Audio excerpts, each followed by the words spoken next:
In this guide, I'm going to show you how to change the time zone on your Windows 11 or 10 PC or laptop. This is useful if you travel to a new location or if your current time zone setting is incorrect. So please follow the steps carefully. Click on the Windows Start button in the bottom left corner of your screen. From the menu that appears, select Settings.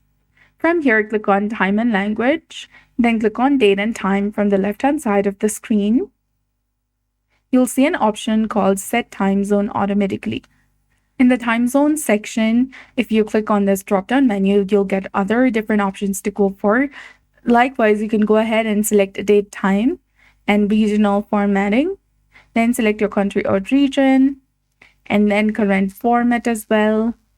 Come back, and you can also add clocks for different time zones. So go to time zone and select your desired time zone from the drop-down menu. If your time zone was set to Bangkok, you can go ahead and select it to any other region you prefer.